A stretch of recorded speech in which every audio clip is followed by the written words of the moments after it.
Hola, bienvenue dans cette nouvelle vidéo. Aujourd'hui on est dimanche et je me suis dit que je pouvais vous prendre toute la journée avec moi pour vous faire une journée dans ma vie de lectrice et vous faire en même temps un petit vlog lecture. Vous le savez, dans une de mes dernières vidéos, je vous avais demandé de voter pour ma prochaine lecture que je ferai en vlog. Donc vous avez voté et la prochaine lecture, si je la retrouve, je ne l'ai pas prise avec moi, attendez. C'est bon, je l'ai. La prochaine lecture, il s'agit donc d'une romance, Delilah Green Doesn't Care d'Ashley Herring Blake, oui c'est ça, publiée au sein de la maison d'édition Ito. J'avoue que, je vous l'avais dit, je suis plus très romance en ce moment, mais je trouve que les lectures c'est assez cyclique. Je suis sûre et certaine que la romance ça va revenir à un moment donné dans ma vie, mais là j'en avais pas spécialement envie. Donc j'avoue que j'ai pas spécialement hyper envie de lire ce roman aujourd'hui, mais je me suis dit que justement peut-être que ça allait me faire découvrir une super romance et que je serais passée à côté si jamais je ne l'avais pas voulu la lire. Et puis voilà, c'est aussi le jeu, quand je vous fais voter, je sais très bien que ça peut être un livre qui ne me tente pas dans l'instant T, donc je me dis que ça va être une super surprise sûrement, surtout que franchement il est assez court, c'est un format poche. Il fait quand même 440 pages, mais je sais pas, comme c'est un format poche, je pense qu'il est... Je sais pas, il a l'air d'être assez fin en fait, donc je pense qu'il va se lire assez rapidement. En plus aujourd'hui il fait hyper beau, donc je me dis qu'on peut aller dans un parc peut-être pour lire dans la journée.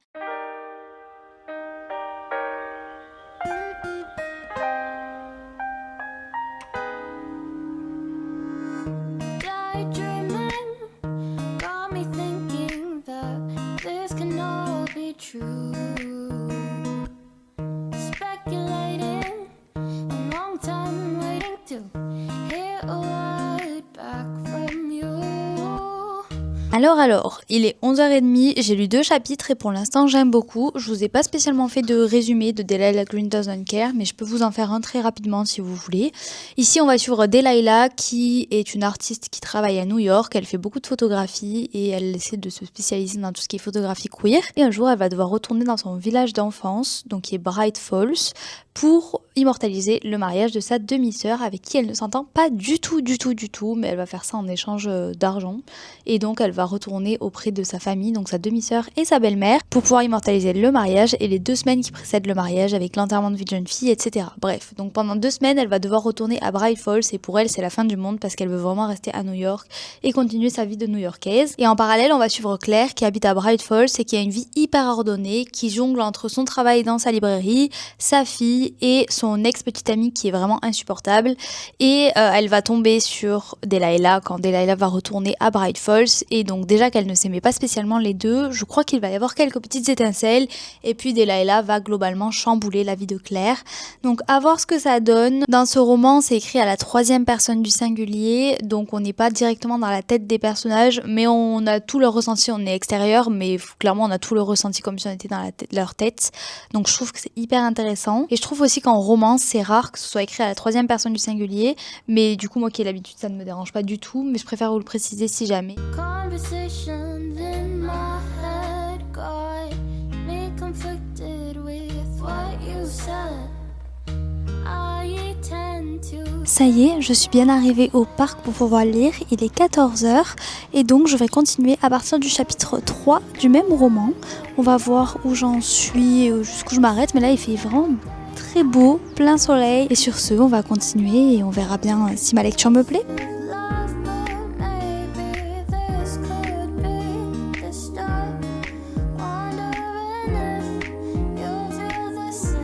Ça y est, il est 15h30, je suis à la page 88 du livre, ce qui représente à peu près cette partie-là.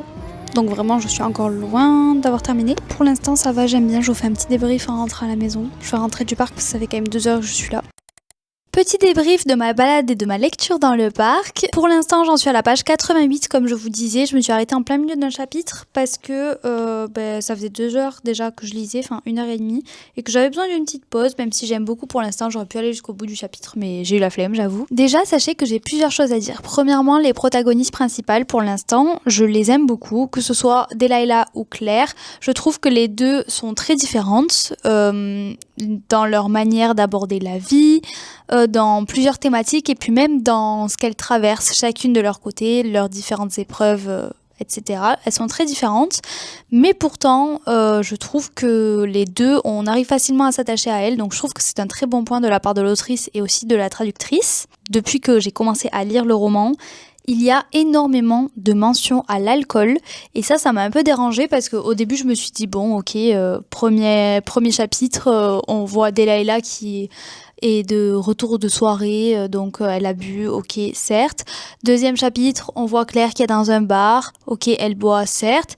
Et en fait je me suis dit mais elles font que boire ou ça se passe comment dans cette histoire? Ou alors peut-être que c'est le fait que moi je ne bois pas, ou alors vraiment très très très très très rarement, qui fait que comme je ne consomme pas d'alcool et que mon entourage n'en consomme pas spécialement non plus, en fait pour nous c'est logique de ne pas consommer d'alcool. Donc ça m'a un peu déroutée au début. Après, je vais voir au fur et à mesure de ma lecture si ça change ou si les personnages boivent autant. Sinon, je trouve qu'à part cet élément-là, c'est bien, je trouve, parce qu'on a différentes représentations queer. Par exemple, Delilah est lesbienne et on a de l'autre côté Claire qui, elle, est bisexuelle. Donc c'est une autre type de représentation. Dans le roman, il y a aussi mention de personnes non binaires, donc je trouve que c'est très bien. Et il y a aussi quelques passages avec de l'écriture inclusive, dans le sens où il y a des échanges de mails à un moment donné et dans le mail il y a quelques petits passages d'écriture inclusive et à la fin la personne signe par son nom et prénom et signe Yel. Je trouve que c'est hyper bien parce que au moins comme ça on voit d'autres types de représentations. Aussi au niveau de leur métier, je trouve que c'est hyper intéressant parce que ce sont des métiers qu'on n'a pas spécialement l'habitude de voir. Claire est libraire et elle met en avant des livres qui sont queer aussi, donc je trouve que c'est très bien. Et de l'autre côté, on a Delilah qui est photographe et plutôt spécialisée à New York dans les photographies de personnes queer, que ce soit des mariages ou même des photographies comme ça dans la vie de tous les jours de personnes queer dans des mises en scène, voilà. Donc je trouve que c'était vraiment hyper intéressant pour le coup. Après c'est pas hyper développé, donc j'espère en apprendre plus dans la suite du roman sur le type de photographie par exemple et autres, mais pour l'instant j'aime beaucoup et je sens aussi qu'on va avoir une small town. Donc small town, pour expliquer, ça veut dire que l'histoire se déroule dans un petit village et vous savez que j'adore tout ce qui est autour des small towns parce que j'adore les petits villages, j'adore voir comment la vie se déroule dans ce petit village, etc. Parce que là, comme je vous l'ai dit au début, Delilah retourne dans son village d'enfance qui est Bright Falls pour le mariage de sa demi-sœur. Et donc l'histoire va se dérouler, je suppose, pendant cette période-là, pendant la période du mariage et ce qui précède, les 15 jours qui précèdent le mariage. Et donc à voir comment ça se goupille parce que là j'en ai aucune idée. Mais je pense qu'on va vraiment avoir une small town avec l'histoire qui va se dérouler à Bright Falls. Sur ce, je vais prendre ma petite boisson chaude. Je pense que je vais regarder une petite vidéo YouTube pour changer un petit peu. Et ensuite, je repars sur la lecture de Delilah Green Doesn't Care. Coucou, on est mardi, je ne vous ai pas encore repris pour le vlog lecture. J'en suis actuellement à la page 181, le début du chapitre 13. Hop, comme ceci.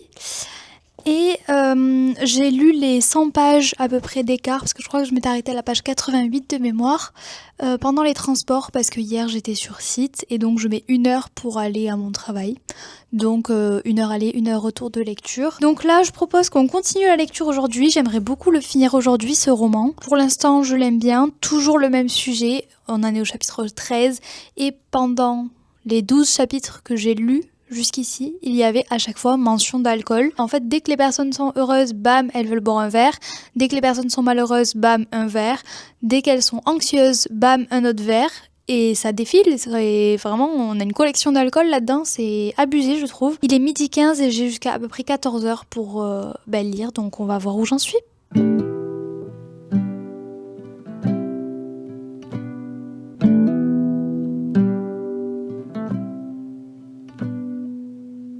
Il est 17h30, je viens de terminer le travail, donc je vais reprendre la lecture de Delilah Green Doesn't Care. J'espère le terminer ce soir. I know I'm a ship to the church enlisted. I'm a wayward woman, not worthy of grace. I know I'm a crisis, I deserve my fear. Ça y est, c'est à la nuit tombée que j'ai terminé cette histoire. Attendez, je vais allumer la lumière. Je pense que c'est sûrement un peu mieux. C'est à la nuit tombée que j'ai terminé cette histoire, donc les 440 pages. J'ai beaucoup aimé. J'ai même pleuré à un moment donné. Je ne sais même pas si mes larmes se sont vues à travers la caméra, mais en tout cas j'ai pleuré. Je suis très contente de vous annoncer que sur le milieu fin, il y avait beaucoup moins d'allusions à l'alcool. Wouhou! Il y a quand même eu des chapitres où il y avait de l'allusion à l'alcool, et ça se termine sur un chapitre où il y a allusion à l'alcool, mais ce n'était pas dans chaque chapitre, à la fin. Waouh!